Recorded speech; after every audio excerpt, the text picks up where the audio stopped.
ici. Le maître. C'est pas un maître coranique, hein?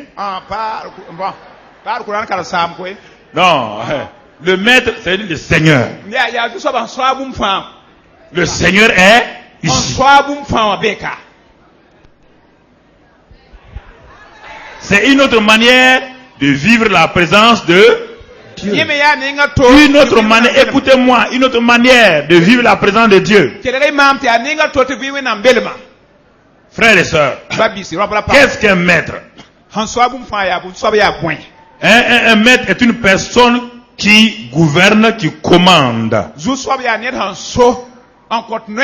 qui contrôle et qui domine toute situation et circonstance. C'est ça un maître. Il commande, il gouverne, il contrôle. Qu'est-ce qu'il fait encore? Il domine toute situation contraire, toute circonstance qui arrive dans son environnement ou par rapport à ceux sur qui il est maître.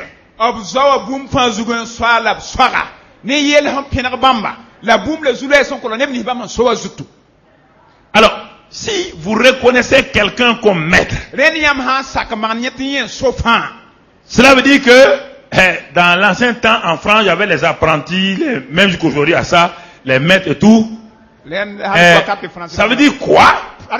Que vous décidez dans votre situation personnelle d'aller trouver cet homme-là et de faire de lui votre maître.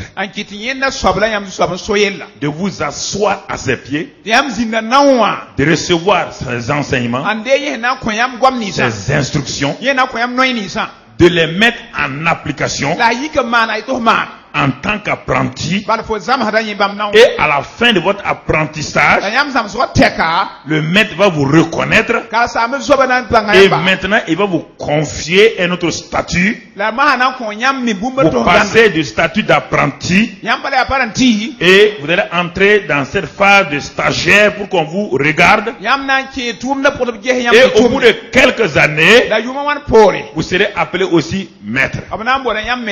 Mais vous ne pouvez devenir jamais maître si vous ne reconnaissez pas l'autre comme un maître. Et le reconnaître comme un maître, ce n'est pas dans la bouche en disant maître, maître ou seigneur, seigneur. C'est soumettre volontairement à ses paroles. Reconnaître que ses paroles sont alpha et oméga dans ta vie. Qu'il a tellement de connaissances de toi et de tes circonstances. Quand il te dit une parole, si tu ne prends pas garde à cette parole-là, tu vas te créer un problème. Si le maître ferronnier dit, cette machine-là, apprenti, fais attention. Voici comment on l'utilise. Si tu ne fais pas attention, ça peut couper un jour ton bras. Toi tu dis non. Moi aussi je suis intelligent. Tu es intelligent, mais tu n'es pas maître. Un jour, comme l'homme aime éprouver les gens, il fait le contraire de ce que le maître a dit. Et voilà son bras gauche coupé. Il va s'en prendre à qui? Au maître? À qui? À lui-même. Ce que je veux vous dire, vivre la présence de Dieu, c'est de vivre cette présence-là comme maître et seigneur. C'est un élément important. Ne pas le reconnaître seulement maître parce qu'il vous fait du bien. C'est de le reconnaître comme maître de votre vie. Vous lui confiez votre vie. Le maître a dit dans Matthieu 11 qu'on ne va pas lire, il a dit, vous qui êtes fatigué et chargé, moi je suis un maître de repos. Il dit, venez à moi, prenez mon joug, rentrez dans mon enseignement, Acceptez de vous courber, de vous humilier. Parce qu'on ne peut pas mettre le joug sur quelqu'un si la personne ne s'humilie pas. Si la personne ne s'humilie pas, on ne peut mettre le joug sur un coup raide. Ça ne passera pas. Pour que le joug passe, il faut que la personne s'abaisse, que la personne s'humilie. Et on met le joug. Il dit mon joug est léger. Si tu l'acceptes, alors tu auras le repos, tu auras la paix. Et ma présence qui est en toi là deviendra une présence de repos et de paix. Alors, comment le grand Seigneur est en vous, vous n'avez pas le repos. Vous courez derrière des choses qui ne vous satisfont pas, vous courez derrière ça. Ça veut dire que vous ne voulez pas vous abaisser. Le maître est en vous. Et vous continuez à courir.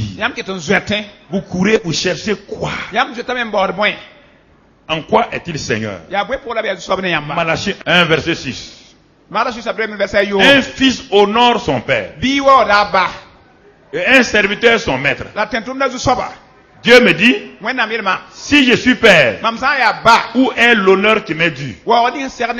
Si je suis maître, où est la crainte qu'on a de moi? Vous voyez, vivre la présence de Dieu, c'est d'abord le reconnaître comme le Seigneur comme maître. Maître de ma vie d'abord personnelle. Pas un invité, hein? Maître de ma vie, maître de ma famille, maître de mes circonstances. Et alors je vais commencer à voir qu'il est vraiment maître. Ce n'est pas la prière qui fait de quelqu'un un maître. C'est la reconnaissance que la personne est d'abord un maître. Les gens veulent prier sans que Jésus soit maître. Ils veulent exploiter Jésus.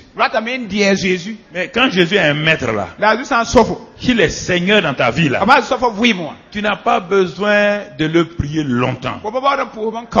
Comprenez ce que le Seigneur vous dit ce matin. Le maître est ici. Je dois accepter ça. Je dois le reconnaître. Il est maître de quoi?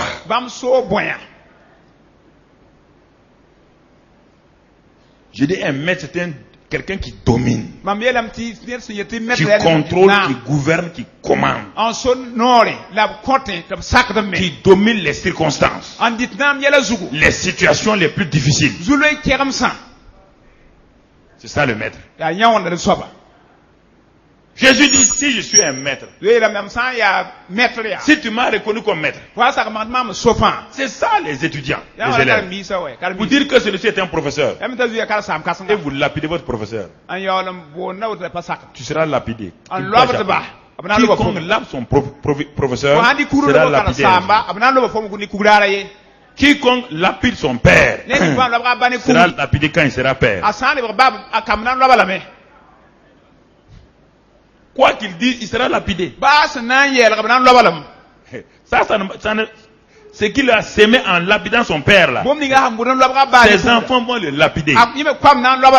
C'est pourquoi, filles, garçons, ne lapidez pas vos mamans avec vos paroles, vos réactions d'internet là. Il y a beaucoup de chrétiens qui ont pour mettre l'internet, qui ont pour mettre l'ordinateur. Pour leur mariage, au lieu de demander à leur maman, non, elle demande à l'internet. L'internet peut marier quelqu'un. Les enfants sont remplis d'internet aujourd'hui, plus que de la parole de Dieu.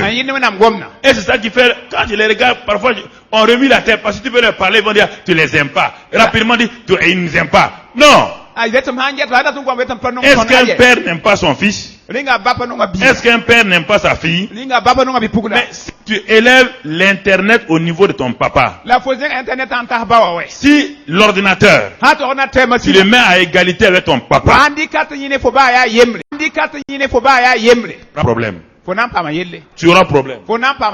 Par l'internet ne t'aidera pas le jour que tu auras besoin de lui, et c'est papa et maman qui vont t'aider. Soyez des gens intelligents. Vous comprenez? L'internet, c'est une cacophonie de gens sans moralité, sans rien, qui veulent vous conduire dans la destruction.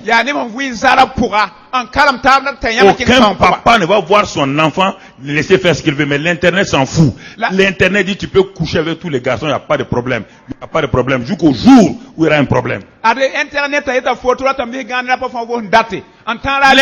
va dire vends ton corps à tous les garçons qui passent. Mais tu auras l'argent jusqu'au jour où ton argent ne pourra pas te guérir. C'est ça. Écoutez-moi, il faut qu'on vous amène dans les hôpitaux où les jeunes là souffrent, vous allez comprendre pourquoi ils souffrent. Allez dans les hôpitaux, demandez à ces jeunes gens, lit par lit. Mais pourquoi tu es couché ici, tu souffres? Je n'ai pas écouté papa et maman. Je n'ai pas écouté ma tante. Je n'ai pas écouté ceci ou cela. C'est pourquoi je suis dans la souffrance. Et la Bible dit que la mort des jeunes est une malédiction. Il croit que les anciens sont vieux jeux. Nous sommes plus intelligents que vous. Nous avons plus d'expérience que vous. Vous êtes dans nos mains ici. Quand un enfant vient déjà, il vient. Même les bébés là. Quand un enfant veut quelque chose sur son papa, qu'est-ce qu'il fait? Il vient chez maman. Il dit maman, tu es bien quoi? La maman sait que l'enfant veut quelque chose, oui ou non? Et la maman attend seulement. Au bout de quelques minutes, il dit maman. Bon. Donc au lieu de venir dire maman, donne-moi bonbon, elle veut flatter maman. Est-ce qu'on peut flatter une maman? Est-ce qu'on peut flatter une maman? Non. On va flatter le Seigneur. On dire je vais te louer, Seigneur. Moi je vais te louer. Mais le Seigneur c'est ce que tu veux. Tu me loues pourquoi, ma fille? Non, on a dit de te louer seulement. Que Jésus soit loué dans la vérité. Jésus dit, tu veux me louer dans le mensonge, tu veux me louer dans la séduction.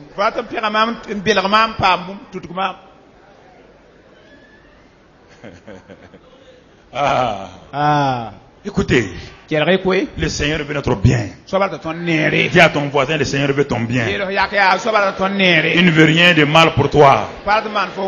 Il connaît le monde plus que toi. Et il sait que le monde est méchant. Le monde ne veut pas ton bien. Alléluia. Alléluia. Alléluia. Le maître est ici. Le maître est ici, on va voir le maître dans notre vie, dans le foyer. La plupart du temps, dans notre vie personnelle ou dans le foyer, on invite toujours Jésus. On dit Jésus est un invité. Il y a une différence entre un maître et un invité. Mon frère, tu es sauvé, hein? Oui. J'ai invité Jésus dans ma vie. Tu as invité qui? Est-ce qu'un invité dans votre maison a le droit de parler? Quand tu invites quelqu'un, est-ce qu'il peut parler? Là où tu le fais asseoir, là, il est assis là-bas, non? Est-ce qu'il a le droit de parler? Même s'il boit des mauvais choses, il doit parler. Il attend que tu le serves et qu'il boive, il se lève, il s'en va. Tu as reconnu Jésus comme maître ou invité. Un invité qui est riche, tu t'attends à ce qu'il te bénisse, oui ou non? C'est pourquoi tu vas courir lui donner champagne pour qu'il soit content de toi. Parce que demain tu vas aller dans son bureau. Tu veux une affaire. Il doit se rappeler que hier tu l'as champagné.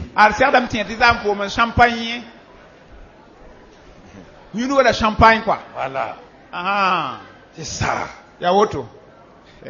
Mais un maître, on ne champagne pas un maître. On s'assoit à ses pieds. Aux noces de Cana, les gens ont invité Jésus. pas comme le maître du mariage, comme un invité dans le mariage. C'est pourquoi beaucoup de mariages chrétiens sont flottants. Ils ont invité Jésus comme un invité spécial. Parce que c'était un jeune qui commençait à percer. Il avait 30 ans. Tout le monde avait l'espoir sur lui. Comme beaucoup de jeunes, je vous ai dit, vous êtes en train de percer, donc les gens ont les yeux sur vous. Les gens veulent vous inviter. Lui, ce jeune homme-là, on voit qu'il a un avenir. C'était autant de Jésus comme ça. Les gens disent, mais non, on peut faire un mariage sans inviter Jésus. Ça fera bien. Ils l'ont invité aussi. On l'a fait asseoir comme tous les invités. Il y avait des invités sorciers, des invités tout. Soulards. Ils étaient assis au même niveau que Jésus. Invité, c'est. Et tous se regardaient. Mais quand le mari a commencé à avoir des problèmes, est-ce qu'un invité a parlé? Il y a un invité qui a parlé?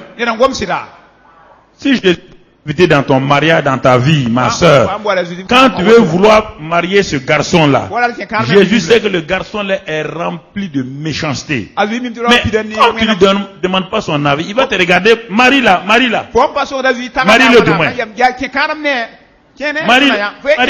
Marie-le.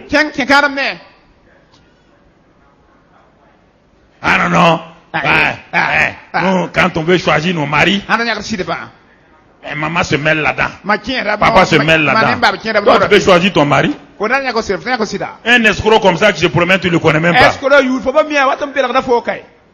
Est-ce que quelqu'un, parce que quelqu'un amène un garçon, il dit, hey, voilà, papa, voilà, je vais le... Est-ce que vous croyez que le papa et la maman à son tête, ils vont s'asseoir? Ils vont faire quoi? Ils vont faire enquête sur qui? Le garçon. Oui ou non? Ce que la fille ne sait pas, les parents savent. Au moment où il est avec ta fille comme ça là, quand il quitte à 21h, à 22h, il est avec Bintou. À 23h, il est avec Françoise. À minuit et demi, il est avec Geneba. Et tu veux ta fille à ce type là? Mais quand on parle de maman, tu ne m'aimes pas. Quand tu te mariais là, est-ce qu'il y avait tu ne te marieras pas lui, j'ai dit tu ne te marieras pas. Tu ne te marieras pas. Voilà. Tu ne te marieras pas. Parce que tu ne vas pas nous faire souffrir ici. Parce que quand tu vas souffrir là, qui va souffrir? La maman a souffert avec toi 9 mois dans le ventre, oui ou non? Elle a souffert avec toi en t'élevant, oui ou non? Maintenant dans ton mariage, tu veux qu'elle continue à souffrir? Non. Non. Frères et sœurs, c'est important.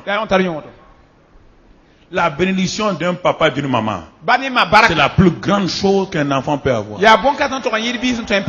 La bénédiction de ma maman m'a suivi toute ma vie. Elle n'était pas chrétienne. Il savait pas être chrétien. Une maman, qu'elle soit chrétienne ou non, quand elle parle, la chose s'accomplit. Parce qu'elle a une maman.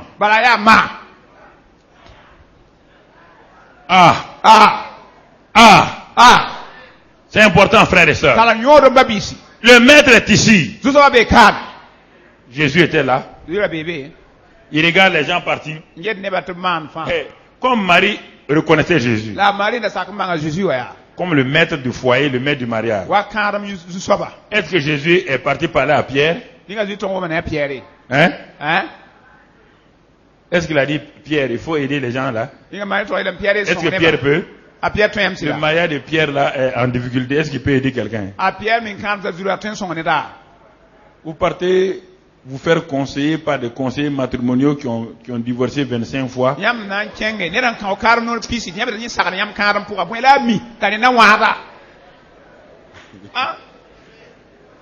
Vous essayez de lui, il faut me conseiller. Il va te conseiller quoi? Au moment où il est assis avec toi, il te lorgne toi-même. C'est toi, son prochain, sa prochaine femme. Il va te détourner complètement, oui ou non? Faut faire attention. Le type, il est spécialiste de quoi? Demandez-lui d'abord qu'il a réconcilié comme le foyer. Et lui-même là, combien de femmes il a? Il dit, mais tu sais, il faut comprendre. Même la Bible dit que Salomon avait 1000. 700 et 300 concubines. Alors, moi, je n'ai que 6. C'est bon. C'est pas votre Bible là qui a dit que Salomon avait 1000 femmes. Mais moi, j'ai 6. Où est le problème? Oui. Lui, il avait été conseillé. Dans sa famille, il y a guerre civile. Les 30 enfants des 6 femmes là, c'est guerre civile tous les jours. C'est kata karaté.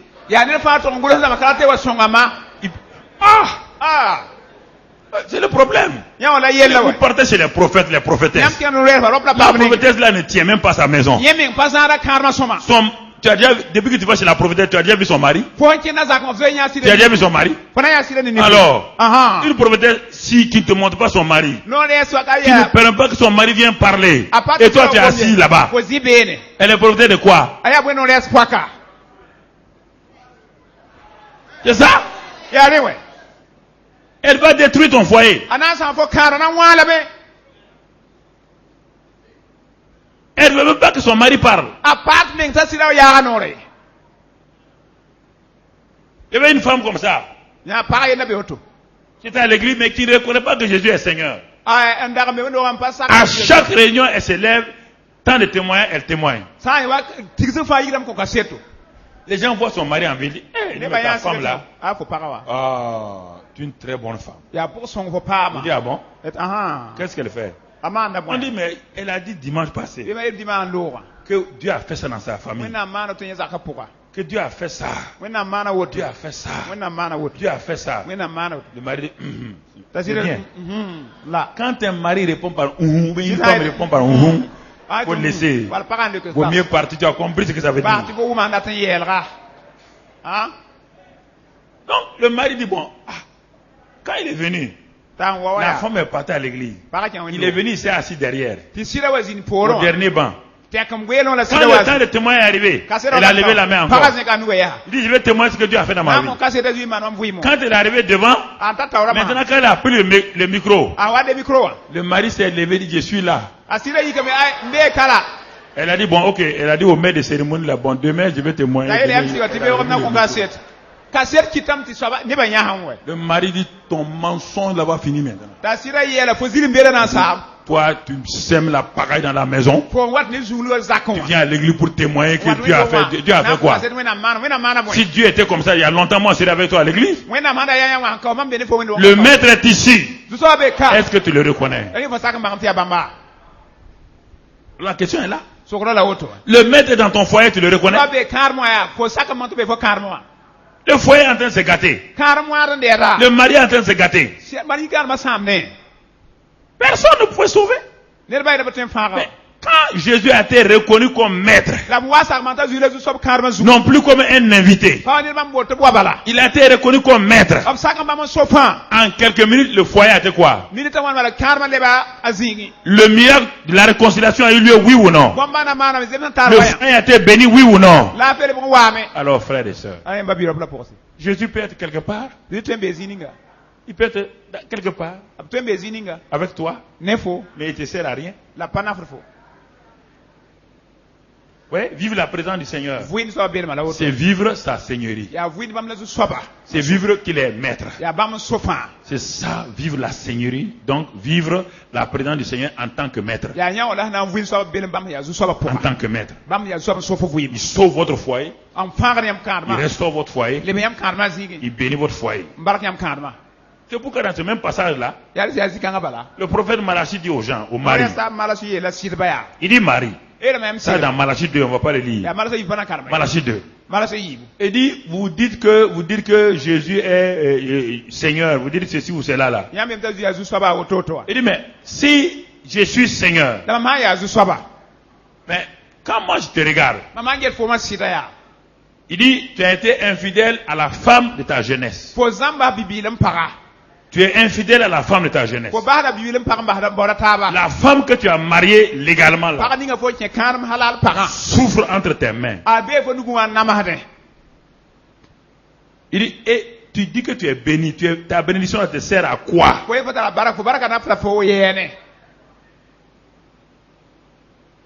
On ne parle pas ici de quelqu'un qui a commis simplement adultère. Hein? Non. Dieu pardonne tout ça. C'est pas là le problème. Le problème, cet homme-là, il maltraite sa femme. Dieu lui dit, mais la femme de ta jeunesse là, celle que tu as mariée, celle la première là, tu l'as mariée là. Pourquoi tu l'as fait souffrir au profit soit de tes maîtresses? Écoutez frère, il a une maîtresse. Dieu dit, c'est ton choix. Ça va te coûter cher. Mais la femme légale, pourquoi tu l'as fait souffrir?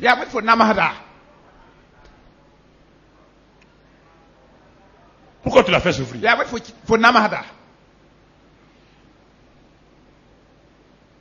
Tu l'as fait souffrir pourquoi? Il y a quelque chose, Jésus n'est pas Seigneur dans ta vie. Jésus est un bénisseur de ta vie, il n'est pas maître. Il t'a béni. Peut-être il t'a béni. Peut-être sur le plan social. Sur le plan de position sociale. Il t'a élevé. Tu es directeur. Tu es député. Tu es ministre. Il t'a béni financièrement. Mais il n'est pas maître de ta vie. Puisque Jésus dit, si je t'ai maître de ta vie, la femme de ta jeunesse là serait heureuse entre tes mains. La femme de ta jeunesse là, tu n'allais pas la comparer à des femmes extérieures. Tu n'allais pas écouter les paroles des femmes extérieures pour dominer la femme de ta jeunesse. Parce que tu allais honorer la femme de ta jeunesse. Tu allais élever la femme de ta jeunesse. Il faut que je sois maître de ton foyer, de ton mariage. Oui, frères et sœurs. Maître, le maître est ici. On ne le reconnaît pas. On ne le reconnaît pas. Dans le foyer, c'est ça. Vous voyez bien? À Canaan, il y avait un problème. Il n'y avait pas de problème entre l'homme et la femme. C'était leur foyer qui était en danger. Mais ils n'ont pas reconnu Jésus comme maître. Quand Marie l'a reconnu, ils l'ont reconnu maintenant. Le foyer a été sauvé. L'autre côté, c'est le mari qui dit que Dieu m'a béni. Dieu est dans ma vie. Mais Dieu dit, mais si je suis dans ta vie, mais où est l'honneur que tu me dois? Regarde comment tu fais souffrir ta femme. À cause des autres femmes. Ce n'est pas normal. Un homme normal ne fait pas souffrir sa femme à cause d'une autre femme. Quelle que soit la bénédiction que tu as, tu es un insensé. Un insensé. Prends garde, hein. Si Dieu retire ta main de ta vie, tu vas avoir des problèmes. Alors, nous continuons. Le maître est ici. Regardons maintenant, frères et sœurs. Dans une famille maintenant. Une famille dans Jean 11. Jean 11. Regardons une autre famille qui a un problème. On va voir si eux ils vont le reconnaître. C'est de là-bas qu'on a tiré. C'est de là-bas même qu'on a tiré le verset. Le maître est ici. Vous allez comprendre ça. Le maître est ici. Et comprenez ce matin-là. Il a sauvé le mariage quand ils l'ont reconnu. Il a libéré Abraham quand Abraham l'a reconnu. Alors, ce matin, c'est une famille de 3 personnes dont on connaît Lazare, Marthe et Marie, 3 frères et sœurs. Donc, le verset 1 à verset 4 dit, il dit que il y avait un Lazare là-bas qui était malade. Il est tombé malade. Et ses deux sœurs s'appelaient Marie et Marthe. Quand ils ont vu leur frère malade, ils ont envoyé pour appeler Jésus. Pourquoi ont-ils envoyé appeler Jésus et non pas le prêtre du village et ni le pasteur du village? Parce que Jésus, quand il venait chaque fois dans leur village là, c'était cette famille qui était logeur de Jésus. Il y a un certain sentimentalisme qui s'est développé entre eux. Des émotions qui ne sont pas mauvaises. Les sentiments, c'est pas mauvais. Mais ça vous prend en otage. Avec Dieu, ne marchez pas avec les sentiments, les émotions, sinon ça vous crée des problèmes. C'est Dieu qui produit les sentiments et les émotions lorsque après il y a chaud. Vous comprenez? Ils ont dit, bon, comme c'est l'ami de la famille là, on va envoyer des gens pour lui dire que son ami Lazare est malade. Le verset 5, lisez le verset 5, vous allez comprendre quelque chose. Jean 11, verset 5. Non, 5. Or Jésus aimait Marthe, sa sœur et Lazare. Regardez bien. Jésus les aime. Et Jésus t'aime. Ok, écoutez. Ce que je veux vous expliquer là, il faut dépasser la dimension de sentiment, d'émotion.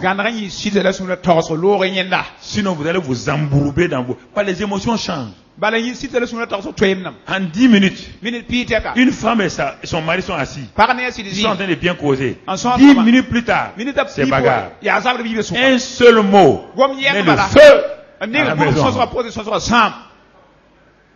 Donc vous comprenez? Faites attention à ça. J'aime mon mari, c'est pas vrai. Mais pourquoi tu fais bagarre avec lui? J'aime ma femme. Mais pourquoi tu fais bagarre avec elle? Pourquoi tu l'insultes? Est-ce que l'amour insulte? Hein? L'amour insulte? Il faut faire attention à ton langage. Marie, Marthe et Lazare sont là. La maladie est entrée. Ils ont dit, comme c'est notre ami, il doit nous aider. Ah oui, quand même, Jésus doit être reconnaissant. Quand il vient à Béthanie, qui le loge? C'est nous. Donc, ils ne veulent pas de Jésus un Seigneur, ils veulent simplement une amitié. Tu comprends? Ils ne veulent pas Jésus Seigneur. Ils veulent un ami. Il est un ami. Mais quand il opère, il est un maître. Ne confonds pas les deux. Hein. Quand un président vient chez toi, parce que vous êtes des amis personnels, vous avez grandi ensemble, il est assis chez toi comme un ami, oui ou non? Tu peux lui parler? Oui ou non? Tu peux l'appeler? Peut-être tu dis président Oumarou, tu dis Oumarou. Est-ce qu'il est choqué? Mais quand il va à la présidence, il sort. Tu peux lui dire Oumarou encore? Mais garde là-bas de faire quoi? Là-bas, il est président. Il faut savoir reconnaître Jésus, votre ami, en même temps, votre Seigneur, votre maître. Si vous confondez les deux là, vous avez des problèmes. Ne soyez pas sentimentaliste. Vivre la présence de Dieu, c'est reconnaître que Jésus est mon maître. Et quand ils ont envoyé ça à Jésus, Jésus va leur parler aussi comme un ami. Comme ils ne l'ont pas reconnu comme le maître, ils l'ont appelé, il dit bon, allez-y leur dire à Marthe, à Marie, non seulement que je les aime, mais que la maladie là n'appartient pas à la mort. Elles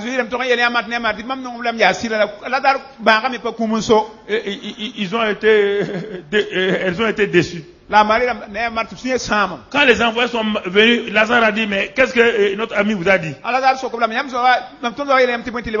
Vous savez, les envoyés sont les gens les plus dangereux. Un envoyé, il va tordre. Ils ont retenu le souffle.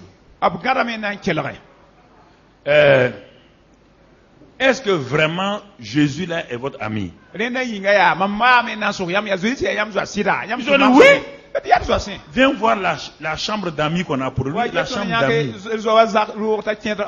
Regarde, même ses affaires personnelles sont restées ici. Regarde. Tu reconnais ça, non? Ils ont dit. Okay. Il est vraiment. Est-ce qu'il est un vrai ami?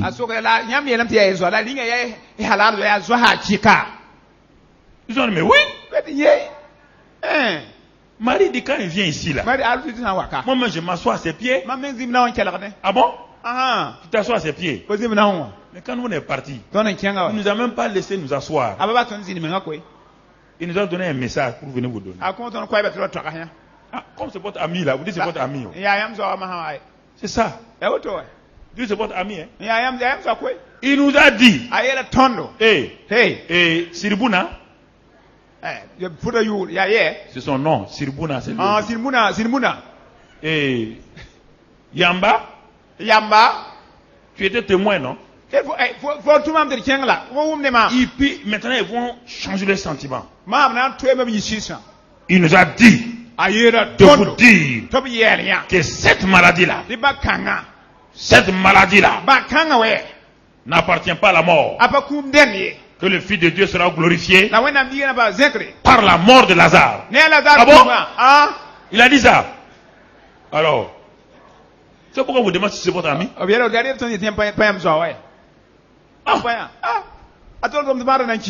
a dit que la mort de Lazare là, ça va le glorifier. La mort de quelqu'un va glorifier quelqu'un. Et c'est votre ami. Il ressemble à un sorcier, votre ami. Nous on est partis. Hein? Tout de suite. Toute la salle a changé. Oui ou non? Lazare dit, ah bon? Marie, toi qui t'assois à ses pieds là, tu as vu? C'est pourquoi on t'a dit de ne pas aller trop aux réunions. Tout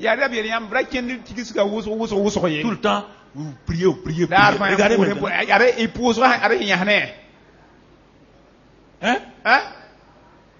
On vous a dit, vous priez trop. Voilà. Il a dit que ma mort sera pour sa gloire. C'est le problème que vous avez. Vive la présence du Seigneur. C'est ça, je vous raconte l'histoire de Marthe, Marie et Lazare. C'est leur histoire comme ça. Ils ont perdu la joie. 4 jours après, Jésus s'en va chez eux. On leur dit que Jésus arrive. Il dit, ah bon? Qui arrive? Jésus. Marthe sort. Et dit, voilà. Tu es un bon ami. Mais pourquoi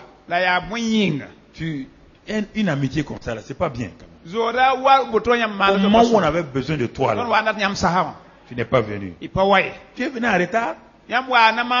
Lazare est mort il y a 4 jours, on l'a enterré. Et puis tu attends 4 jours pour venir présenter tes funérailles à une famille amie. 4 jours.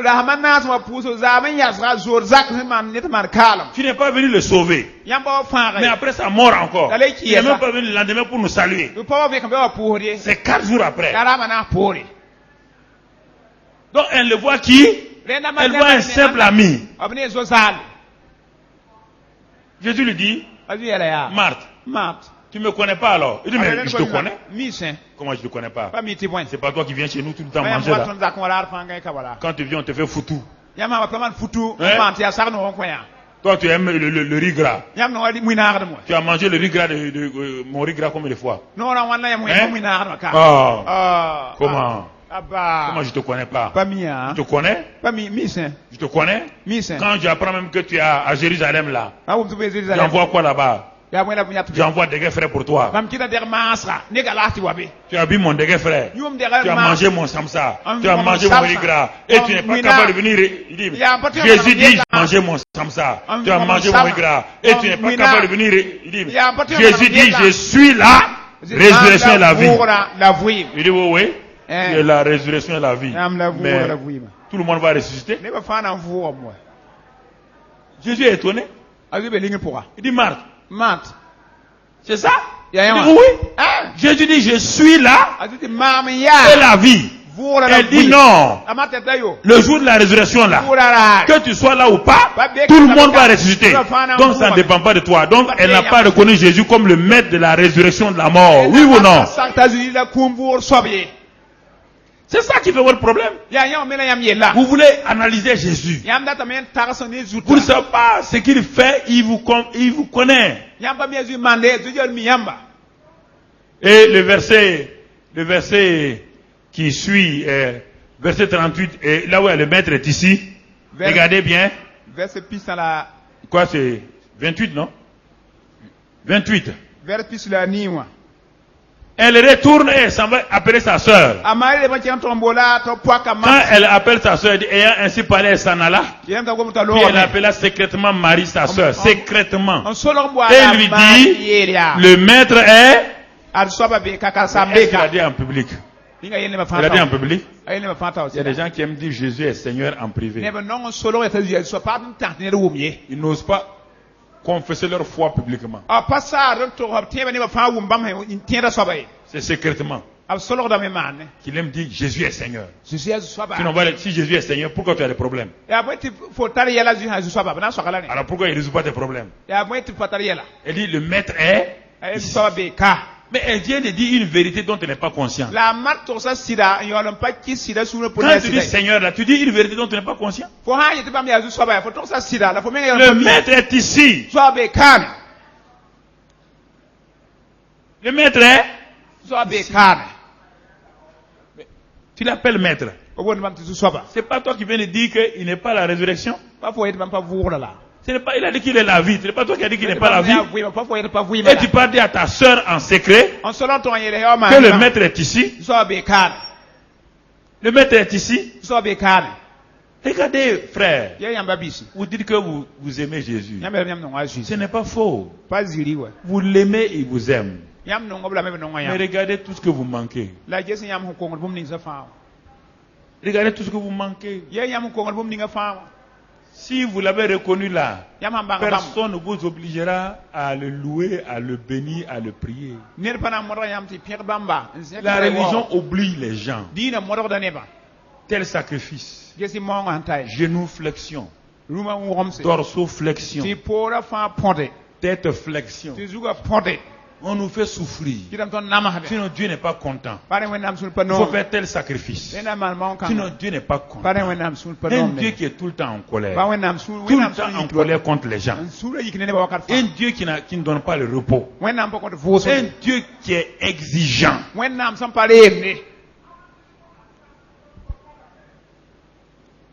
Et parfois il y a des mamans qui ressemblent comme ça. Quand elles étaient jeunes, elles ont vieilli. Elles sont toujours exigeantes avec leurs filles mariées. Une fille mariée, tu ne contrôles plus. Prie pour elle seulement. Conseille-la. Elle porte un autre nom. Laisse-la avec ce nom, bénis ce nom-là. Frères et sœurs, est-ce que vous comprenez où je suis en train de vous amener? Jésus, s'il est maître. Marie arrive. On attendait mieux de Marie. On voit Marie, c'est la même chose. Vous voyez, frère? Voici des gens qui aiment Jésus. Jésus les aime. Mais ils ne le connaissent pas. Ils ne le reconnaissent pas. Ils ne le reconnaissent pas. Ah, mais Jésus fait des miracles par moi. Oui. Jésus peut faire des miracles à travers toi. Tu ne le reconnais pas. Parce qu'il y a la vie extérieure que tu as. Où Jésus fait des miracles. Il y a ta vie personnelle. Toi, tu fais des miracles. Il n'y a aucun miracle pour toi. Il n'y a pas de repos. Point de repos. Point de paix. Point de joie. Mais en quoi Jésus est alors?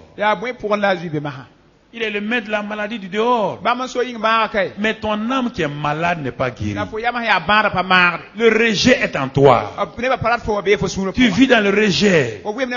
Tout le temps, il faut qu'on te délivre. Ce n'est pas la délivrance qui est la solution. Jésus dit que si on délivre quelqu'un du rejet, si cette personne ne remplit pas sa maison de la parole et de l'amour, les démons du rejet vont venir trouver la maison vide. La délivrance ne garde pas quelqu'un. La délivrance vous sépare d'un ennemi. Et la délivrance met au dehors l'ennemi. Mais ne vous remplit pas vous-même. C'est la présence de Jésus, l'amour du Seigneur, qui vous remplit et vous garde des démons qui veulent revenir. Ne tombez pas dans cette heure d'être délivré. On va vous délivrer combien de fois? À quoi ça vous sert qu'on vous délivre, qu'on vous fasse rouler à terre, si demain le démon va revenir trouver sa maison vide?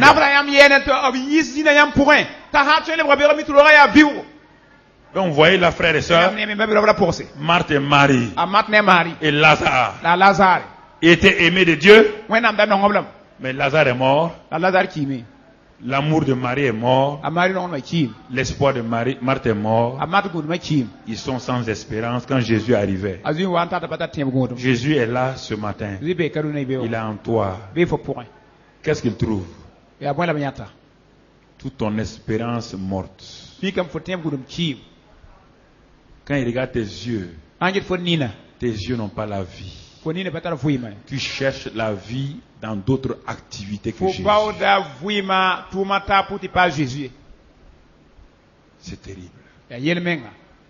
Tu te plais à d'autres activités. La joie que tu as seulement, c'est quand tu es avec les gens. Quand toi tu aides les gens, tu as la joie. Mais on dit que la joie est, Jésus est la joie. Tu n'as pas la joie de Jésus. La seule joie que tu es, j'ai aidé telle personne. J'ai aidé telle personne. Quand tu n'arrives plus à aider quelqu'un, tu n'as plus de joie. Il n'y a plus d'assurance. Il n'y a plus de paix. Où est le prince de paix dans ta vie ce matin? Où est-il? Où est Jésus? Où est-il? La seule chose, tu as la joie quand tu viens à l'église. Quand on te dit que Dieu t'a béni, tu as la paix. En dehors de ça, dans les circonstances, dans les situations professionnelles, tu perds la paix. On va te changer, tu perds la paix. Attention, ton argent est parti, tu perds la paix. Jésus est là pourtant. Jésus est avec Marthe, Marie, mais elles n'ont pas la paix. Jésus peut être avec toi, tu n'as pas la paix. Tu cherches la paix ailleurs. Mon frère, ma soeur, ce matin-là, vive la présence de Dieu. Vive la présence de Jésus dans ta vie, dans tes circonstances. C'est le reconnaître.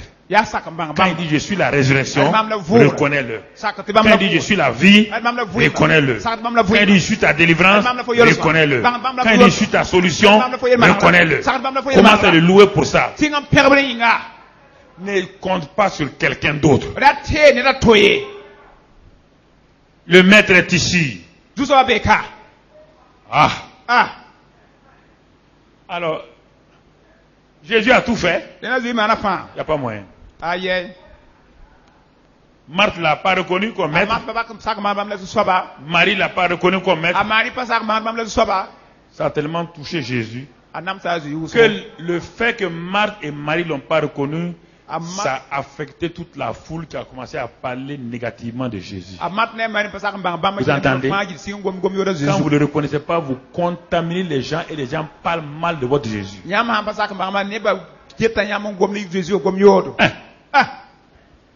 Vous dites c'est votre ami? Lui qui a ouvert les yeux d'un aveugle là. S'il était votre ami, il n'a pas pu empêcher que son ami meure. Pourquoi la foule parle comme ça? À cause de vous. À cause du fait que tu n'as pas reconnu ce que Jésus dit qu'il est. La foule va te parler comme ça. Votre manque de reconnaissance va affecter vos parents, vos amis. Ils ne viendront pas à l'église. Par votre manière de parler de Jésus là, ne peut pas les attirer. Ça fait longtemps moi je vais à l'église, je paye ma dîme, mes offrandes et Dieu me fait comme ça. Dieu t'a fait comme ça. Et il y a des gens comme ça. Dieu t'a fait comme ça. Tu t'essaies à voir par les gens. N'importe qui vient chez toi, tu acceptes ce qu'il dit.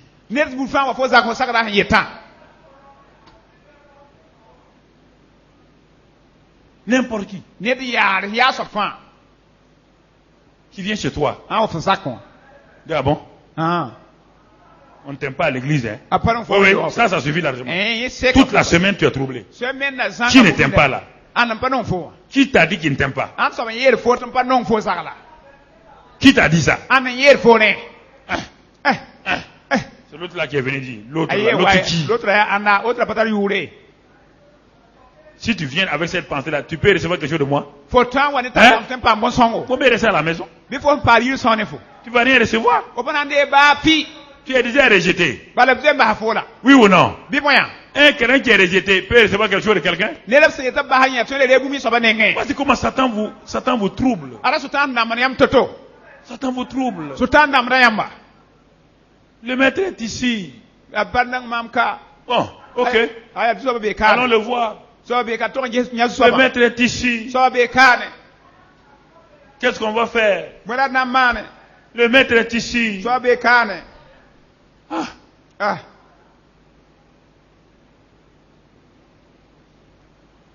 Maintenant, regardez Jésus. Il se met à pleurer. C'est pas possible. Hein? Pour la première fois, Jésus pleure. Pas à cause de ses ennemis, hein? À cause de ceux qu'il aime et qui disent qu'il l'aime là. C'est à cause de toi qu'il pleure. Il se présente. Je suis la résurrection. Tu dis non. Je suis la vie. Tu dis non. Il dit ton Lazare. Lazare veut dire Dieu est mon secours. Dieu sera ton secours. Tu dis non. On appelle ta sœur Marthe. Marie vient. Elle dit la même chose. Non. Et à cause de ça, tout le quartier à cause de vous ne croit plus. Le Seigneur se met à pleurer. C'est pas à cause de la mort de Lazare. Il est venu pour ressusciter Lazare. C'est pas pour ça qu'il pleure. C'est à cause de tes paroles que tu dis là. Tu t'assois, tu pleures. Le Seigneur ne m'aime pas.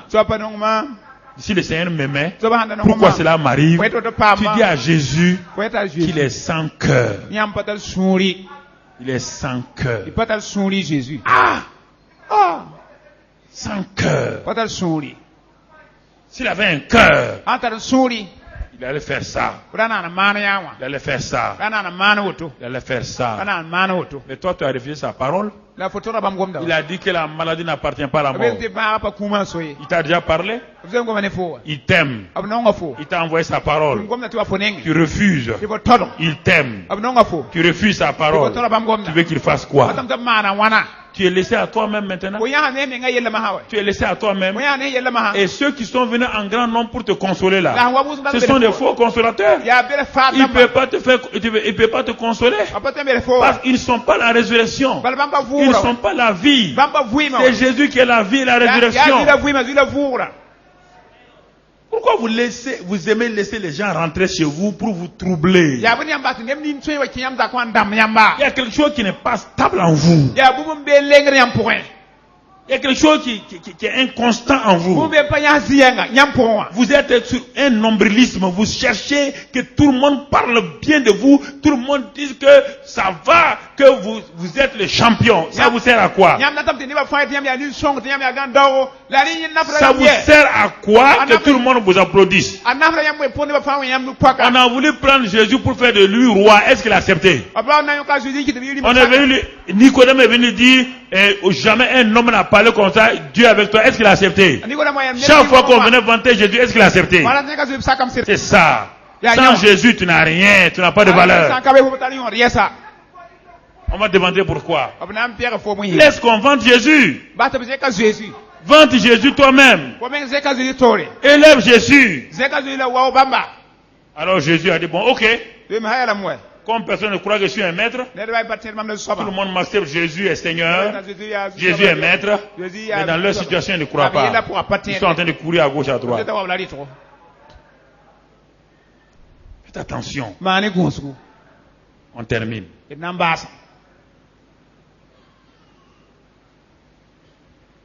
Verset suivant, technicien. Jésus arrive devant la tombe. Le maître arrive devant la tombe. Si les hommes ne l'ont pas reconnu, regardez ce qu'il dit. Jésus dit, ôtez la pierre. Marthe a dit quoi? Le maître est... Quand le maître parle, on doit faire quoi alors? Le maître dit, ôtez quoi? Regardez la réponse de Marthe. Vous dites que vous croyez. Regardez la réponse de Marthe. Qu'est-ce qu'elle a dit? Elle dit quoi? Non seulement elle avait déjà dit maître, maintenant elle dit quoi? Les deux mots, maître et... Mais est-ce que ce qu'elle dit là, ça correspond à Seigneur? Il dit, il sent déjà qu'il y a 4 jours qu'il est là, qu'il est mort. Il y a 4 jours il est mort. Tu dis à quelqu'un qu'il est maître, qu'il est Seigneur de ta situation. Mais tu lui dis, ma situation sent trop mauvais.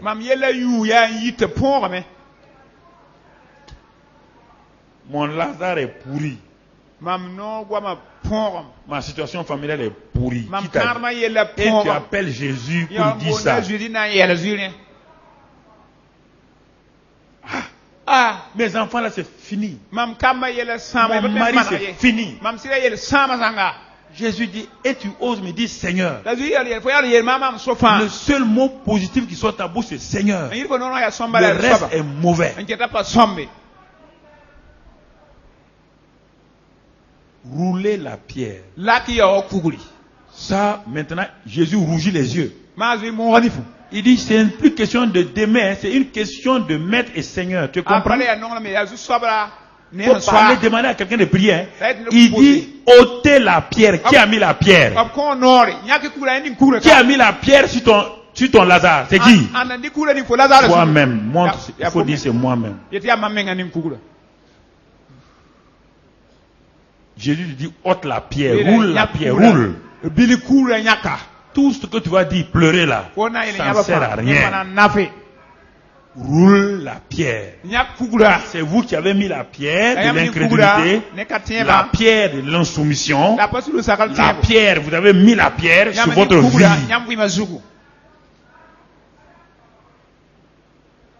Vous devez rouler la pierre. C'est ça qui fait que dimanche sur dimanche, vous venez à l'église, rien ne change. Parce que lundi, mardi, mercredi, jeudi, vous entassez les pierres sur vos vies. Vous voulez que moi, dimanche, j'enlève les pierres. Je ne roulerai pas vos pierres. Quand je n'ai pas mis vos pierres, vous devez les rouler. Je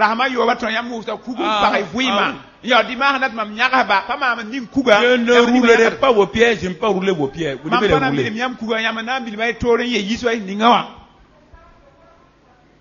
Jésus a déjà envoyé la parole. Il a dit la maladie, est-ce qu'elle est enterrée? Jésus a dit d'enterrer? Oui, frère. La parole de Dieu, c'est le meilleur moyen de délivrance.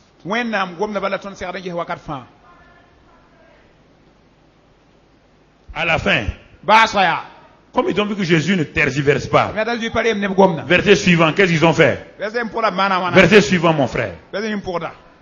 Jésus lui dit, ne t'ai-je pas dit que si tu crois, tu verras la gloire de Dieu? Donc voici des gens qui aiment Jésus mais qui ne croient pas. C'est ça votre cas. Vous aimez, vous ne croyez pas. C'est pourquoi rien ne change.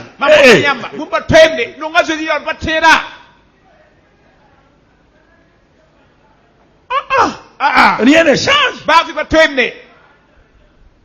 Rien ne change.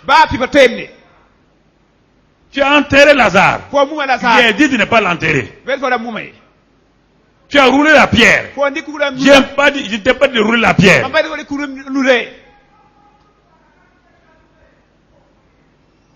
Il y a 4 jours.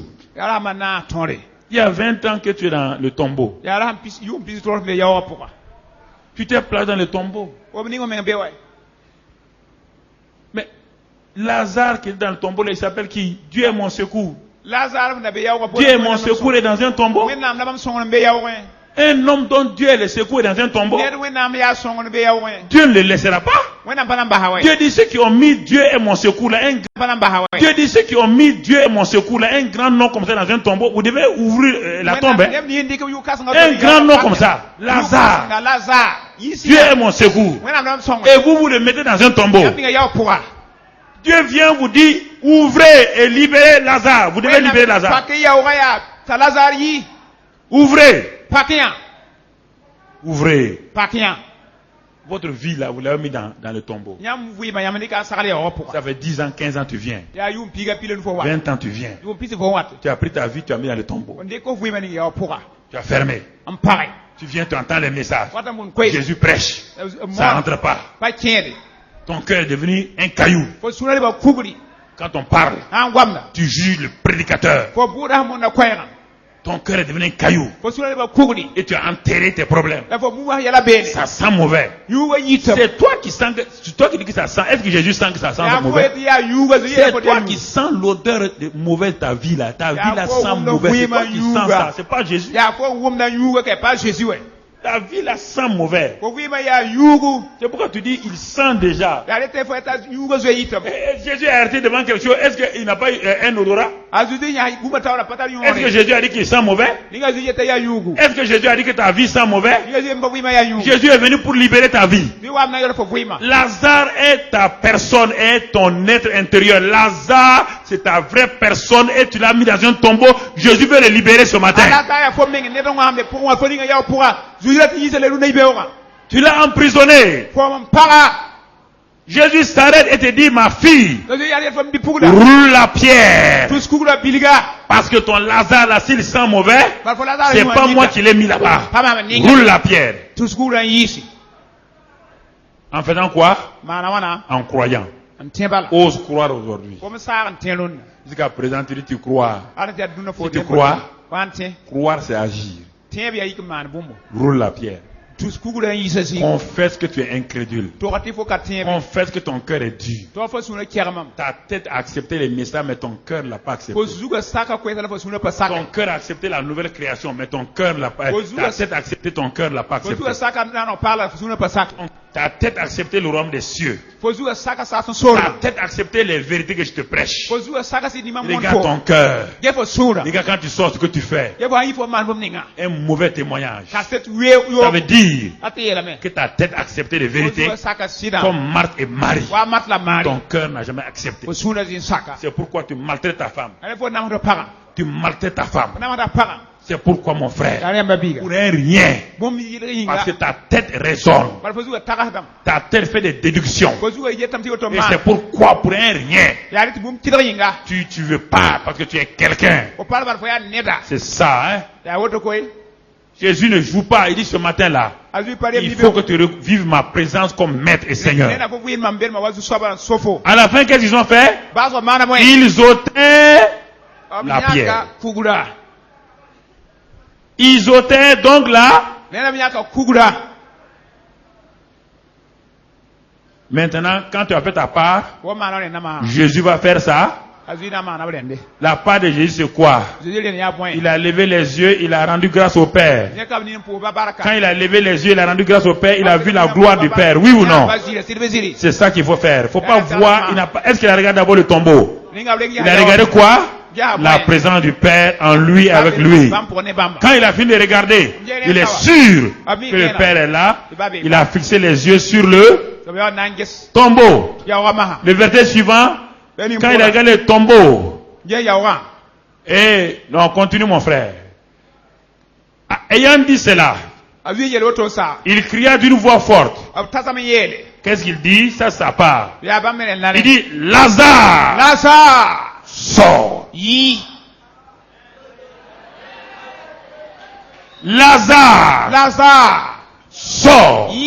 Celui dont Dieu est le secours ne peut pas être dans un tombeau.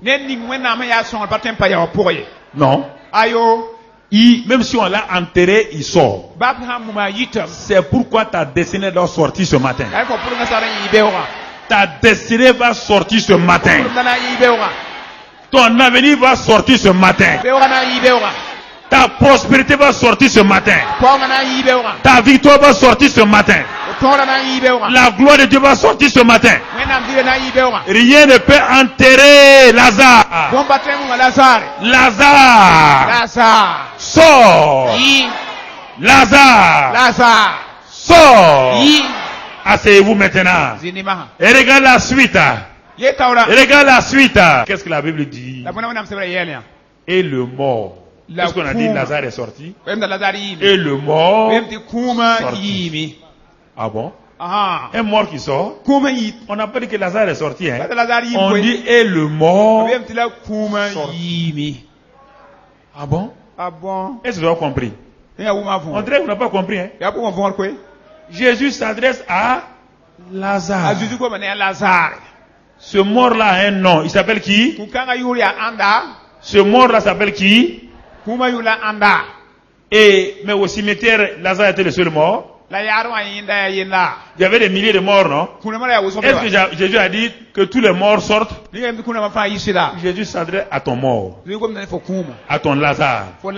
Il dit, parce que je t'aime. Il te dit maintenant, ton Lazare qui est ton futur, ton soutien, ta victoire, ta prospérité, sort!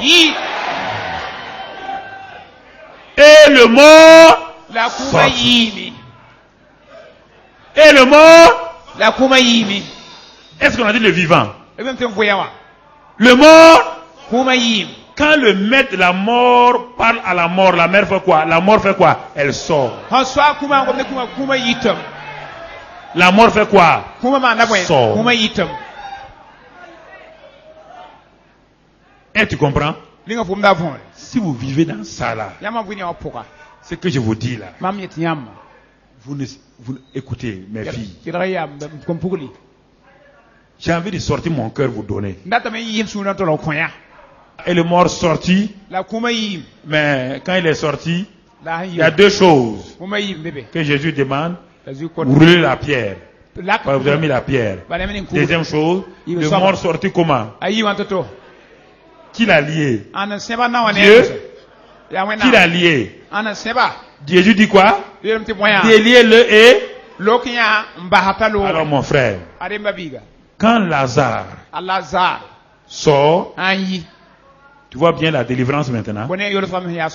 Jésus dit, en réalité la délivrance là, c'est parce que vous-même vous avez lié votre vie. C'est pourquoi Jésus dit quoi?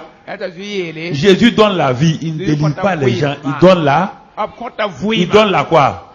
Et il te charge maintenant de faire quoi? De délier ce que tu as lié, oui ou non?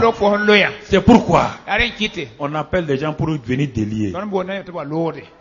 Mais la vie toujours ne vient que d'une personne qui s'appelle Jésus.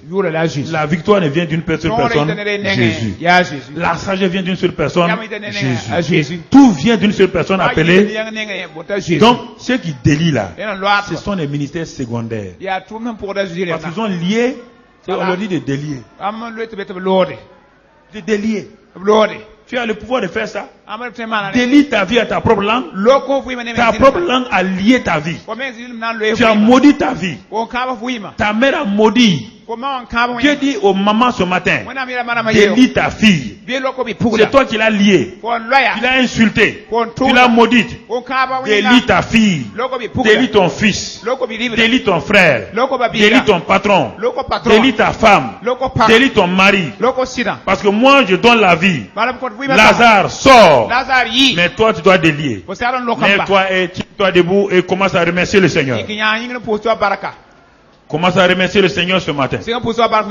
Commence à bénir le Seigneur ce matin. Aucun Lazare ne restera dans un tombeau. Tout Lazare ce matin doit sortir du tombeau. Parce que la présence du Maître est là. La présence du Seigneur des Seigneurs est là. La présence du Seigneur de gloire est là. Tout Lazare doit sortir ce matin. Quel est ton Lazare ce matin? Est-ce ta situation familiale? Est-ce ta situation professionnelle? Est-ce ta situation financière? Est-ce ta situation de foyer? De manque de fécondité? Alors ce matin, ce Lazare tu l'as enseveli. À cause de tes incrédulités, à cause de tes peurs. Mets ta main sur ton ventre maintenant. Mets ta main sur ton ventre. Et dis avec moi, Seigneur Jésus, ce matin, je crois que tu demeures en moi. Tu vis en moi. Et tu ne peux pas vivre à côté d'un Lazare mort. Car là où tu es, toi la vie, tous les Lazars ressuscitent. C'est pourquoi ce matin, voici mon Lazare. Dis le nom de ton Lazare toi-même. C'est quoi? C'est ton problème familial, c'est ton mari, tes enfants rebelles. S'il y a beaucoup de Lazare dans ta vie, dis-le. Dis-le. Et après je vais continuer. Dis, toi qui as la télévision, dis le nom de tes Lazare. Jésus ne peut pas rester avec un Lazare, un cadavre. Non. La vie et la mort ne peuvent pas rester ensemble. L'un doit partir, laisser l'autre. L'un doit partir. Quel est ton Lazare? Quel est ton Lazare? Il doit ce matin sortir du tombeau. Il peut pas rester avec la vie. Là où il y a la vie, Jésus, tout Lazare doit ressusciter. Maintenant, si tu as fini de parler de tes Lazare, dis avec moi, Seigneur, sachant que tu es la vie et que tu es devant Lazare, Seigneur, dis une parole et mon Lazare sortira du tombeau. Seigneur, je crois ce matin que tu es le maître et que tu es ici. Que tu es le Seigneur de la vie, le Seigneur du péché, le Seigneur de la mort, le Seigneur de la défaite, le Seigneur de la stérilité, le Seigneur de la maladie, le Seigneur de l'incrédulité. Je te reconnais ce matin et je veux vivre ta seigneurie. Ta présence comme maître. C'est pourquoi maintenant je m'accorde avec toi et j'ouvre ma bouche. Je dis, mon Lazare, sors, car le Seigneur Dieu vivant t'a ressuscité. Je te délie ce matin. Problèmes financiers, de mariage et familiaux, je vous délie ce matin. Échec, je vous délie ce matin. Je proclame le succès maintenant. Je proclame la prospérité maintenant. Je proclame le bon mariage maintenant. Je proclame le salut du foyer maintenant. Je proclame la transformation de mon mari et de ma femme. Je proclame la transformation de mes enfants. Je proclame la transformation de ma situation financière. Toute injustice part ce matin. Toute difficulté part ce matin. Seigneur, je me suis délié moi-même. Car j'ai reçu la vie. Et maintenant je me suis délié. Seigneur, ce matin, je suis consciente de ta présence en moi. Non pas comme mon seul simple ami. Non pas simplement comme celui qui m'aime. Mais je t'ai découvert, maître et seigneur de ma vie. Et à cause de cela, Satan ne peut plus rien faire contre ma vie. La mort ne peut rien faire contre ma vie. L'échec ne peut rien faire. Satan ne peut rien faire. Les esprits méchants ne peuvent rien faire. Les sorciers ne peuvent rien faire. Tu es le maître de ma vie. Tu es le Seigneur de ma vie. Règne en moi, Seigneur. Règne en moi comme maître Seigneur. Je me livre entièrement à toi. Je crois maintenant que ta présence en moi, à partir de maintenant, sera le règne. Sera le règne. Je le crois. Je le confesse. Et je te remercie parce que tu l'as fait. Merci Père. Amen.